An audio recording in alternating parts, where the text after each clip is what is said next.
Oisín Reynolds for the final bell. Today I'm here in JU Sports with the BUI Celtic Heavyweight Champion, Thomas Carty. Thomas, how are you? All good, bro. All good. Thanks for having me on. Thank you very much. Now you're coming off a second round knockout in Gibraltar. What did you make your last performance? Last performance was good. Yeah, the guy was quite tough. Didn't anticipate him to be as strong as he was. He had a decent record. He was 7 wins, 2 losses. I think 6 of his wins came by knockout, and his only 2 losses were to Robert Helenius and the other guy's name was Christensen or something. But they're two really good fighters. You know what I mean? So last performance was good. Yeah, dispatched them. What round was it? Third, is it? Second or third round. Yeah, decent enough. Yeah. So pretty happy with that. I'm going to go back to September, a part of another massive card in the Tree Arena, a second round knockout, Yeah, second round knockout in and September. promoted by the one and only Dana White. When you started your professional career, did you ever expect Dana to be promoting one of your fights? No, absolutely not. Because obviously MMA and boxing were such big rivals for so long, and now the gap is getting closer and closer. There's been a couple of crossover fights, and but when I started, it definitely hasn't been. And then since the McGregor Mayweather thing, it's been coming closer, and now Dana White seems to be venturing into boxing, which is great. So it's definitely something that I'm pretty proud of. After the fight, he was full of praise for you, saying he definitely had to have you back on the card. How did it feel just to have such words of praise off such a big name like Dana? I was delighted because prior to that fight, I had fought November 23 in the Tree Arena, the second Katie Taylor and Chantel Cameron card, and the guy I was fighting ran for the whole fight, and it was a scrappy old fight, you know what I mean? So I was delighted to have a really good performance, and I suppose that's what happens when you impress, you know, and when you put it on in front of the right people, and you impress, they want you back, and I think I got a really great response from the crowd in September, and it was evident then, Dana wanting me back, and look at us now. Now, a massive title fight took place in Riyadh in December between Tyson Fury and Alexander Usyk, but you had your eyes on a fight in the undercard between Dave Allen and Johnny Fisher. What did you make of that fight? Exactly how I probably anticipated it going, to be honest. Like, people forget prior to that fight, Dave Allen was retired. You know what I mean? So it's not as if Dave Allen was even taking over. No, Dave Allen was retired. They asked him to come back for this fight with Johnny Fisher, and I think they were shown how far Johnny Fisher can go. That's the ceiling for him, which I always thought, you know, really good, big rugby crossover to boxing fighter, but that's about it, you know what I mean? Yeah. And obviously, all going well on March 16th. Do you think a fight with Fisher could happen this year or even next year? I wanted to fight next, to be completely honest. After the fight in Gibraltar, I'm looking to really put a stamp on things this year, and I would have preferred that to be my next fight, but the response I saw from Johnny Fisher was he said that he'd fight me and Dillian White on the same night prior to the fight, and I think his head is up his arse, to be completely honest, because after that performance there, he wouldn't last 2 seconds in the ring with either of us. Never mind the two of us on the same night. And a couple of weeks ago, you were sparring with Derek Chisora. What was that like? It's good, yeah. I sparred Derek 4 years ago in the lead up to the Usyk fight. I hadn't turned professional at the time, and it was actually my first bit of exposure to professional boxing, and I really enjoyed it 4 years ago. It was quite tough. I've done a lot better this time around, but he is definitely on it, you know what I mean? I'm probably, he's not Bookie's favourite tonight, but I'm probably anticipating a Derek Chisora win early. Perfect. That was going to be my next question. That What was was the next the question. performance? I think I was expecting him to be quite slow, and I don't know what I was expecting, to be completely honest, because last time we saw him fight Joe Joyce, he looked like he was ready to die in the ring afterwards, although winning the fight. I didn't know what his conditioning would be like, and I was really, really impressed. Very, very impressed.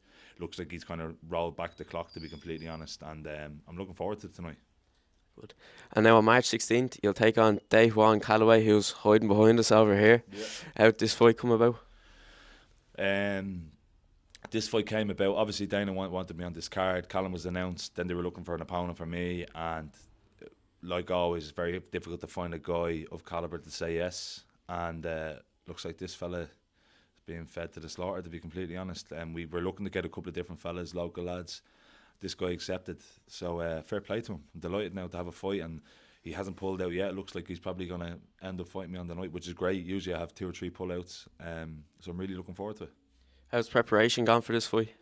Definitely the best. It's cliche, and I say it all the time. Fighters talk about cliches, but it's definitely the best preparation I've ever had for a fight, because the level of training now, there's a lot more at stake now. You know what I mean? This is a big, massive stage for me. First fight outside of First fight outside of Europe and the UK, to be completely honest. Yeah, all my fights have been in either London, Dublin, and I had my debut in Brussels. So first time in the USA, and there's going to be a lot of eyes on this Paddy's weekend. So, I've really raised my game training. I didn't think it was possible because I always train as hard as I can. But yeah, I've found an extra gear for this camp. And it'll be your first time fighting in Madison Square Garden. How does it feel now that in just 5 weeks you'll be performing under the bright lights in the mecca of boxing? It's a bit mad. It's one of those things that I haven't really given it much thought. In the beginning, I was like, wow, amazing. But then I was like, right, okay, time to focus on the fight. But I'm sure I'll take it all in after the fight. But for now, it's just another fight. Could be in the back arse of nowhere to me. We know the Carty Party like to come out in full force. Can we expect to see them out in full force in New York? Yeah, absolutely. So there seems to be a good few booked. There's definitely well over 100 booked going. I have a lot of American, I'm not going to say fans, of family and friends in America that are coming to see me as well. A lot coming down from Boston. And I'm going to be working with Jack Doyle's pub, which is beside MSG, for this fight. So that's where everybody's going to be for the week. Hopefully, most of the people that are coming to the fight are coming Thursday. So we'll be there Thursday night, Friday, Saturday, Sunday is fight night, Monday is Paddy's Day, and we'll be heading home Tuesday. So it's going to be one for the history books, definitely.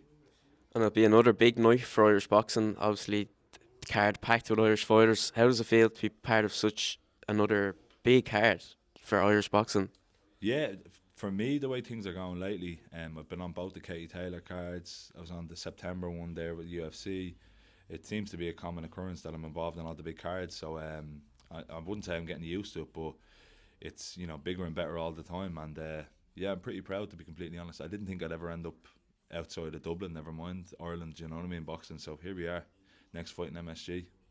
And I'm going to do the word association game with you now. Yeah. So I'm going to give you the name of the fighter. You give me a word to describe them.